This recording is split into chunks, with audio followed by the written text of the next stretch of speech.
তথ্য উপদেষ্টা মাহফুজ আলম তার সাম্প্রতিক ফেসবুক স্ট্যাটাসে জানিয়েছেন যে দেশ বর্তমানে এক যুদ্ধ পরিস্থিতির মুখোমুখি। তার মতে এই যুদ্ধ স্বতঃস্ফূর্তভাবে সৃষ্টি হয়নি, বরং এটি বাইরের শক্তির দ্বারা দেশের উপর চাপিয়ে দেওয়া হয়েছে। তিনি দাবি করেছেন যে একটা নির্দিষ্ট কন্ট্রোল রুম থেকে এই যুদ্ধ পরিচালিত হচ্ছে এবং প্রতি সপ্তাহ বা দিনে এর পরিকল্পনা নির্ধারণ ও পর্যবেক্ষণ করা হয়। তিনি তার পোস্টে উল্লেখ করেছেন যে এই যুদ্ধের বিরুদ্ধে প্রতিরোধ গড়ে তুলতে সবাইকে, বিশেষ করে তরুণ ও যুব সমাজকে ঐক্যবদ্ধ হতেই হবে। সরকার ইতোমধ্যে ছাত্র যুবক দলের জন্য লক্ষাধিক কর্মসংস্থানের ব্যবস্থা গ্রহণের পরিকল্পনা করেছে এবং তরুণদের জন্য একটা জাতীয় কর্মসূচি বাস্তবায়নের উদ্যোগ নেওয়া হয়েছে।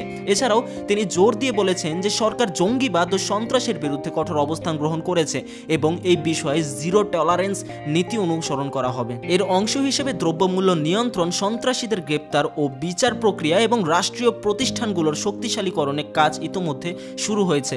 তবে মাহফুজ আলম আরও বলেছেন যে সামরিক ও বেসামরিক আমলতন্ত্র, ব্যবসায়ী শ্রেণী এবং গণমাধ্যমের ভেতরকার বিভিন্ন স্বার্থান্বেষী গোষ্ঠী একে অপরের সঙ্গে দ্বন্দ্বে জড়িয়ে পড়েছে।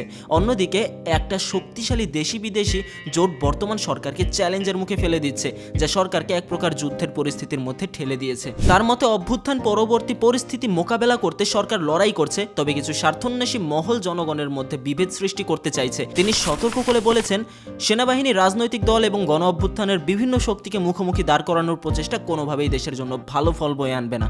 তিনি আরও উল্লেখ করেন যে বর্তমান সময়ে রাষ্ট্রীয় সংস্কার, গণহত্যা, লুটপাট বন্ধ এবং গণতন্ত্রের পুনরুজ্জীবনের মতো গুরুত্বপূর্ণ ইস্যুগুলো থেকে দেশের দৃষ্টি সরে যাচ্ছে। তবে বর্তমান সরকারের অধীনে দেশের গঠনমূলক পরিবর্তনের সুযোগ ও সামর্থ্য তৈরি হয়েছে বলেই বিদেশি শক্তিগুলো দ্রুত সরকার পতনের জন্য চাপও প্রয়োগ করছে। তার মতে নির্ধারিত সময়ে নির্বাচন অনুষ্ঠিত হবে এবং জুলাই সনদের ভিত্তিতে নির্বাচনের আগে রাষ্ট্রীয় সংস্কারের দৃশ্যমান অগ্রগতি হবে।